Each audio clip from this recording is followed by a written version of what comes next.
We're going to go over to Blanding, where Gary has a question about voter identification. Gary, you're on the line with Senator Lee. Hello, Gary. Thank you. Senator Lee, you're a specialist in that in the Constitution. My question in that is, with all the illegals, we got 12 million illegals and then in the country and that now, what is the big controversy about having people identified with some type of identification to be able to vote? And what's to preclude them from voting?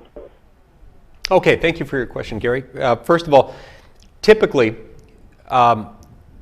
voting and elections are managed by state governments rather than by the federal government. That is how they operate. In other words, it's state officials, not federal officials, that manage elections, that manage voting booths, and that typically are those responsible for setting up procedures to determine voter eligibility.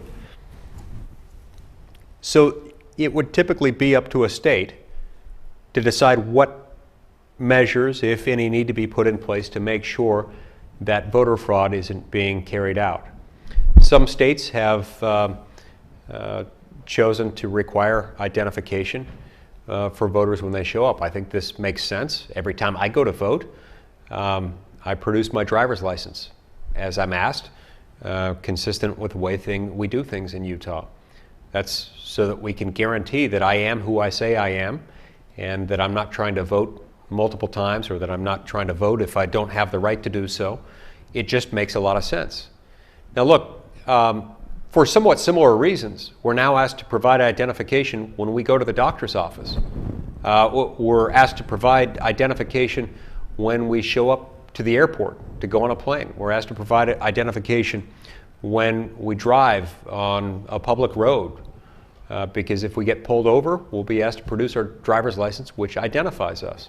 It's with good reason that we're asked to produce identification in these and other circumstances, including when we travel outside the United States and we want to come back in. We have to produce our passport, showing yet again that we are who we say we are. It makes perfect sense that we would do so in the context of elections and voting. And yet there are those who insist that this somehow is wrong, that this somehow violates some federal civil right, that it is somehow going to be used in a discriminatory way. There is nothing discriminatory at all about requiring somebody to prove that they are who they say they are in order to guarantee that the American people aren't defrauded. Sadly, the Justice Department in the Obama administration has undertaken action against several states who have adopted measures like these to protect themselves against voter fraud.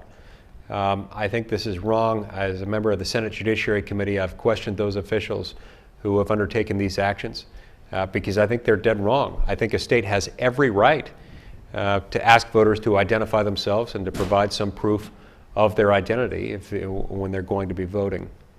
It's not the business of the federal government to interfere with that. There are those on the other side of the debate who like to respond to all of this by saying, okay, but what, if any, instances of voter fraud can you actually prove? And if you can't prove that there are widespread instances of voter fraud in this part of the country or that, then you shouldn't be able to do anything like this. I think that's entirely the wrong way of looking at it. Because first of all, voter fraud by its very nature is really, really difficult to prove. Once somebody has cast their vote, that vote goes into the system. It's not necessarily going to be an easy thing to ferret out. It's much easier to prevent it in the first place by requiring people to identify themselves. In any event, I believe that this is a state decision and not a federal one. I don't believe this is an issue the federal government ought to be deciding. I think the federal government ought not be either requiring the production of identification or prohibiting it. I think it ought to be up to each state to decide on its own. And so that's how I view it. For whatever it's worth, I do tend to support those states that decide to require it, because once again, this is just what we do as Americans when it's really important to ensure that somebody is who they say they are. We require ID, and I don't think there's anything un-American about that.